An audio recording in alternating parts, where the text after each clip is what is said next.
Bom dia a todos. Bom dia, doutora Ana. Bom dia. Antes de mais, o meu nome é Sónia e eu sou paciente da doutora Ana Bravo.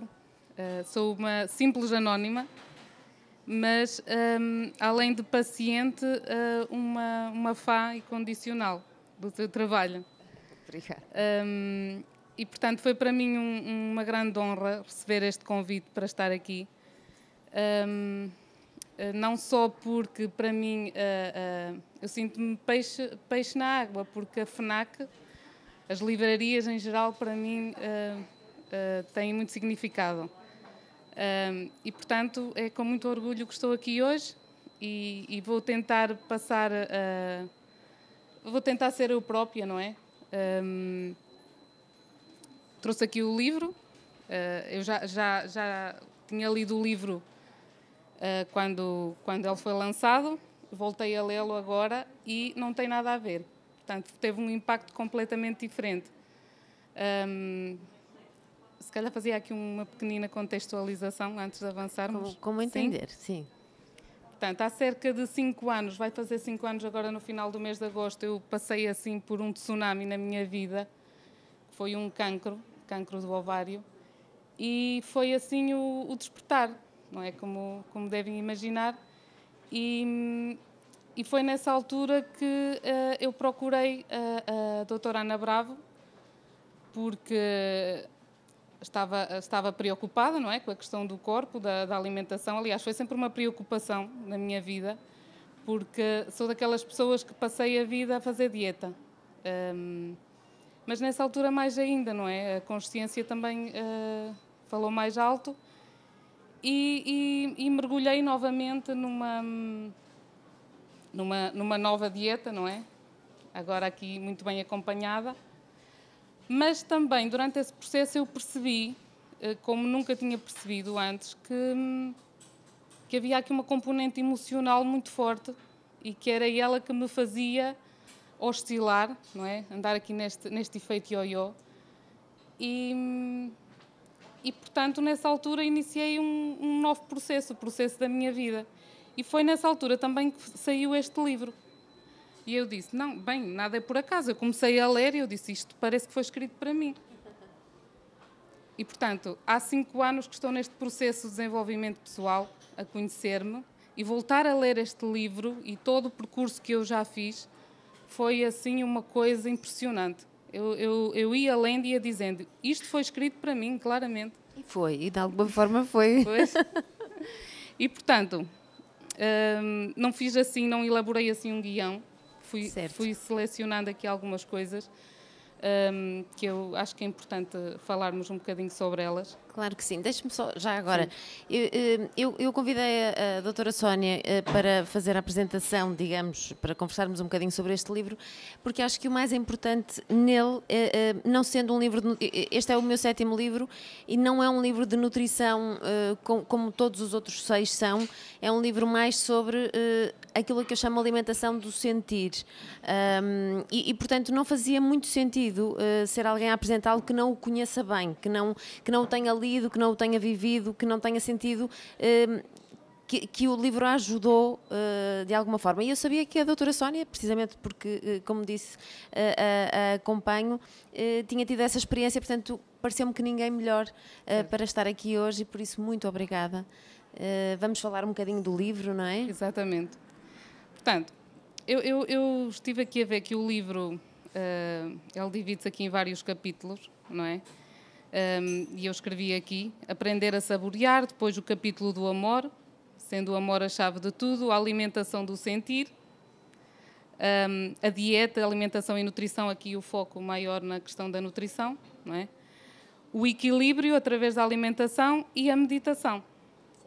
Certo.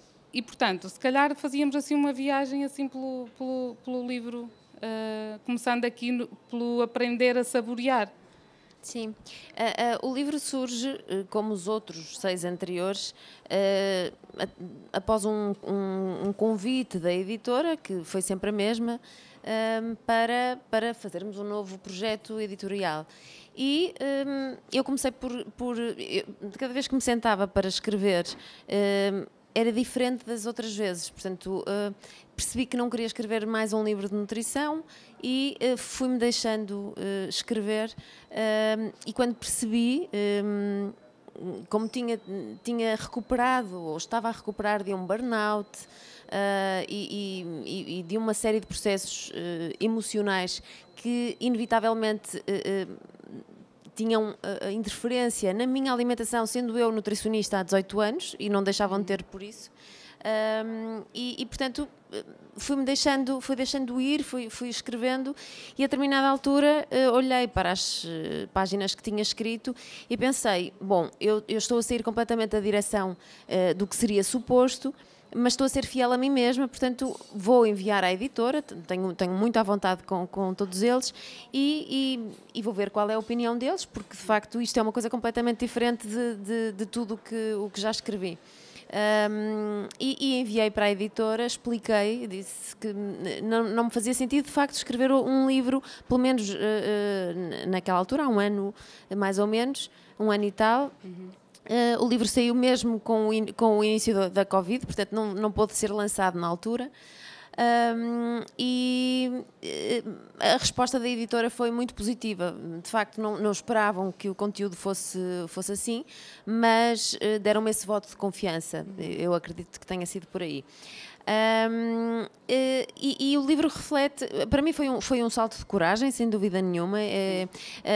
Depois de o ter, quando ele já estava quase concluído, tive as minhas dúvidas se queria ou não que fosse publicado, porque achei que tinha muito de mim. Enfim, há muitas partes do livro em que eu conto também a minha história, e depois fez-me sentido e disse, ok, eu quero seguir com o livro, porque percebi que ele não me torna, a expor essas minhas fragilidades não me torna mais fraca. Vulnerável, não é? Sim, vulnerável, essa vulnerabilidade, assumir essa coragem de ser imperfeito, não é? Que até é um título de um livro maravilhoso. Sabendo que pode ajudar outras pessoas, e passado um ano percebo que de facto ajudou e deixa-me imensamente feliz, mas na altura tomei a decisão por isso mesmo. Pensei, ok, eu estou a expor-me um bocadinho, mas se outras pessoas se revirem nesta história, e seguramente vão rever, então isso vai valer a pena. E daí foi assim que surgiu o livro, um livro muito diferente, tem a minha aquilo que eu uso sempre, a nutrição com coração, já há muitos anos, mas de facto é mais um livro sobre equilíbrio interior do que propriamente sobre regras alimentares. Até porque as regras alimentares são aquilo que nos levam muitas vezes aos tais altos e baixos de que falou.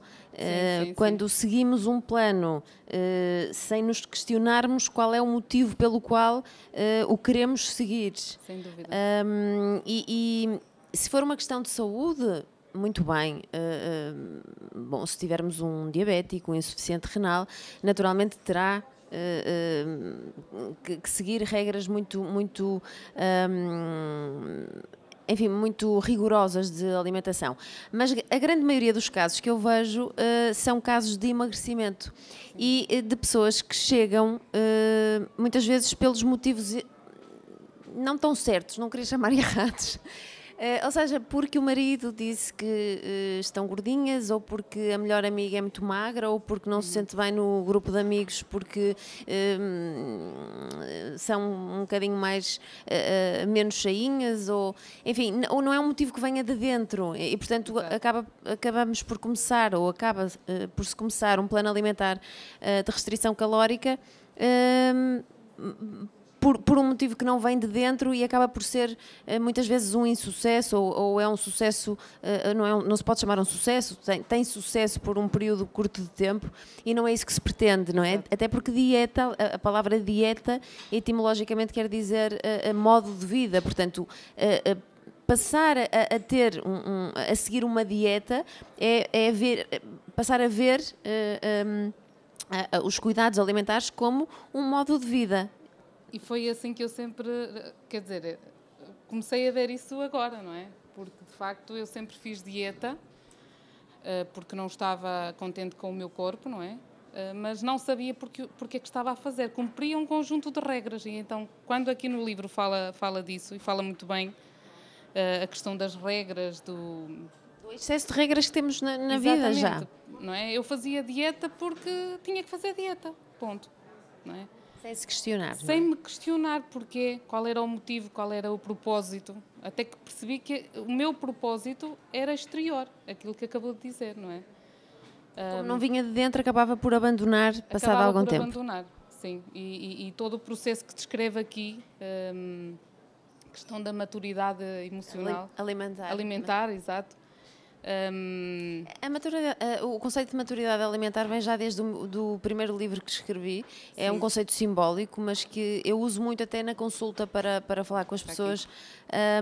E eu acho que uso em quase todas as primeiras consultas, nomeadamente com as mulheres, porque nós sofremos os picos hormonais ao longo do mês e, portanto, facilmente sucumbimos assim a um docinho e uma coisinha, a um extra que não era suposto para nós na fase pré-menstrual, por exemplo, e depois lidamos mal com aquilo porque estávamos a seguir um plano alimentar muito bem e, de repente, abrimos uma exceção e agora normalmente acontece uma de duas coisas, que é o perdido por 100, perdido por 1000, ou então, pronto, agora comeu um pacote de bolachas, já não janto para compensar, o que também é um erro, porque depois à noite a pessoa vai estar outra vez com muita vontade de comer e acaba por abrir os armários, o frigorífico e vai tudo por ali fora. Portanto, a maturidade alimentar passa precisamente por saber que de vez em quando vai haver uma exceção, mesmo que não seja planeada, porque se tivermos um aniversário, um jantar, nós já sabemos mais ou menos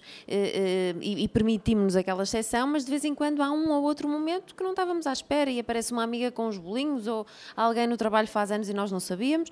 E o importante é retomar o plano logo a seguir, ou seja, saborear aquele momento, guardar o prazer que nos deu e somente isto, e depois deitar, entre aspas, para trás das costas e seguir o caminho sem olhar sem esse sentimento de culpa que nos faz estarmos sempre ali a chicotear-nos e que nos faz muitas vezes abandonar os planos alimentares.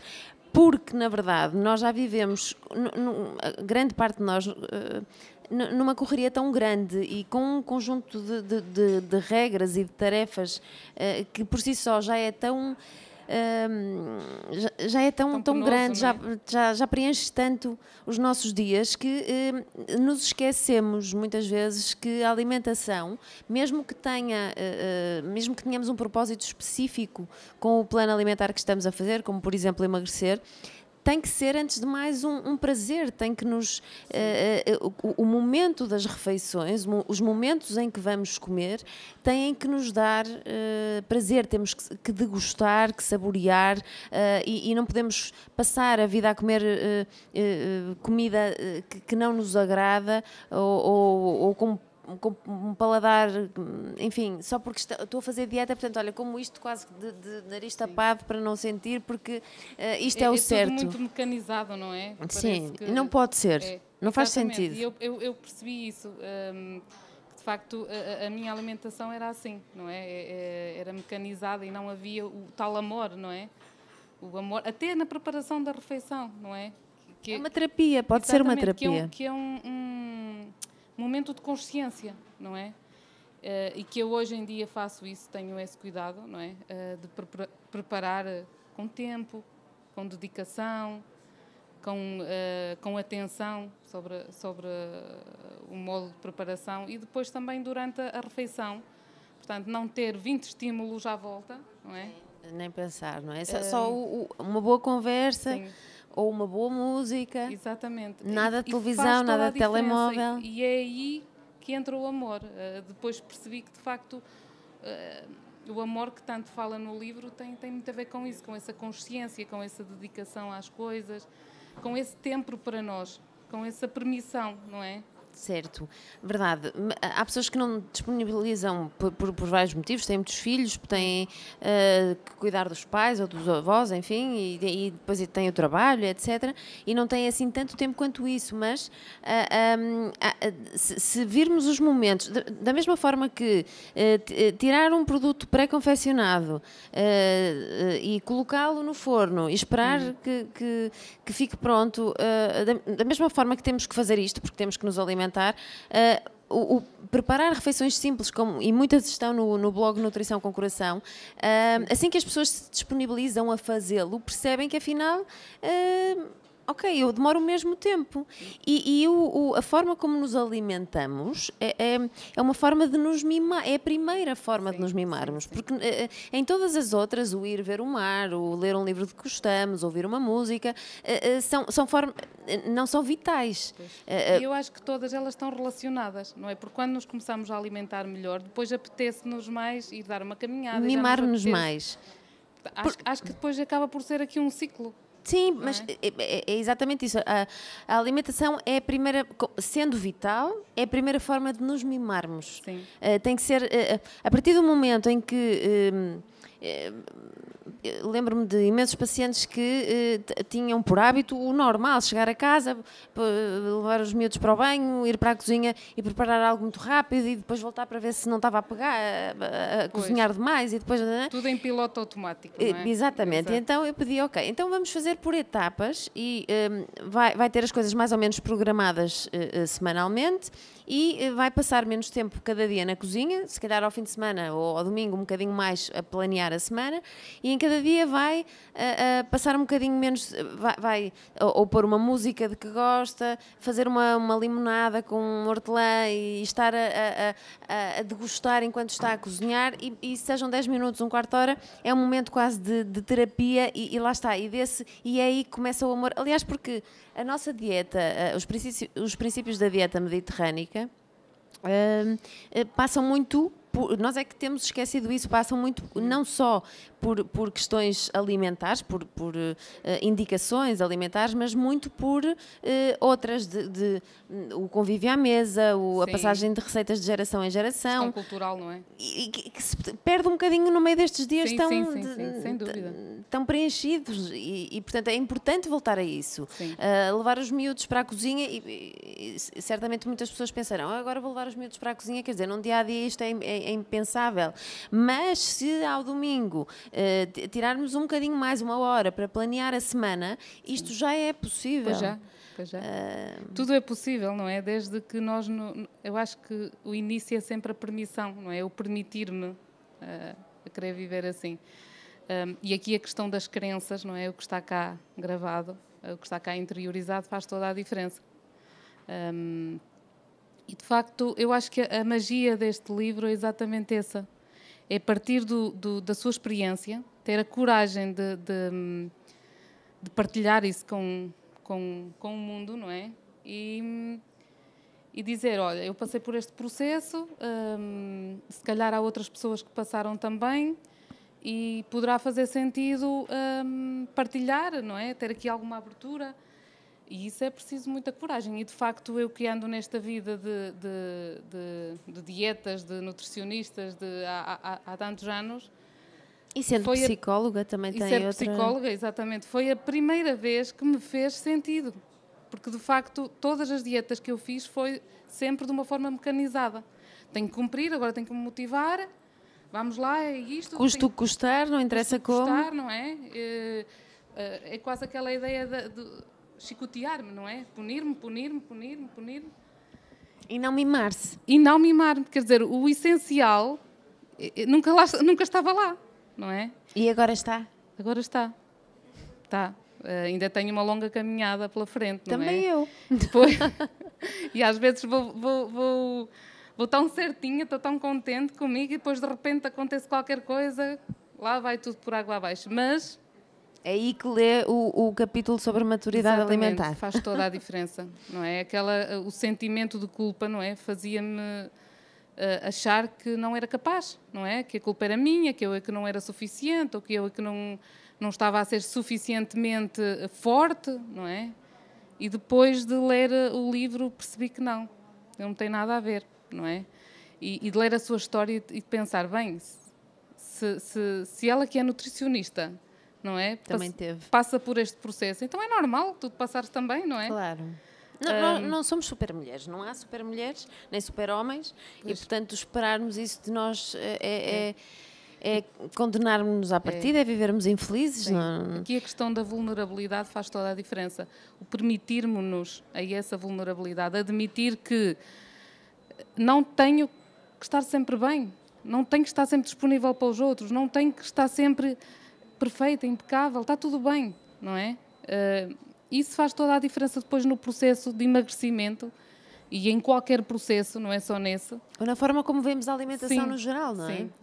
Sim. E eu aprendi e tenho aprendido ao longo destes 5 anos a olhar para a alimentação de outra forma. Não é? Eu olhava para a alimentação como algo que é essencial, não é? Eu tenho que comer para viver, não é? Agora não. Agora, claro que nem sempre consigo fazer isto, não é? Mas olho para os alimentos e penso o impacto que vão ter em mim, não é? Como é que eu me vou sentir, de que forma, se eu estou a cuidar de mim, comendo aquele alimento, se eu estou a cuidar de mim ou não. Se lhe sabe bem. Se me sabe bem, tudo isso. E houve aqui um capítulo que mexeu particularmente comigo, que foi o capítulo do stress. Sim. Que fala aqui, há uma parte aqui que fala bastante sobre o stress. E identifiquei-me imenso. Sim, o stress e lá está, voltamos ao mesmo. A vida que vivemos hoje em dia, a vida apressada, faz com que muitas vezes compensemos a nossa falta de tempo, as nossas frustrações, Exatamente. Na comida, não é? Comida de conforto, todos sabemos isto, mas a partir do momento em que nos colocamos nesse lugar de amor, que é até meio do livro, eu falo sobre ele e procuro ajudar próprio. as pessoas a chegarem lá, deixamos de ver, de ter esses triggers, esses momentos em que vamos e de repente comemos tudo e passa a ser tudo mais equilibrado. Sim, no meu caso, falou e a minha história tem a ver com a história de que eu falo e que me levou a ter algum tipo de desajuste alimentar. Tem a ver com um burnout e que muitas pessoas não perceberam. Eu acho que dos seguidores... que eu vivi também, doutora Ana. Um Por isso burnout. É que eu vivi após... Muitas pessoas, hoje em dia, já... Quando lancei o livro e quando dei as primeiras entrevistas a jornais e na televisão sobre o burnout... confesso que depois de lançar o livro, não, já ia com...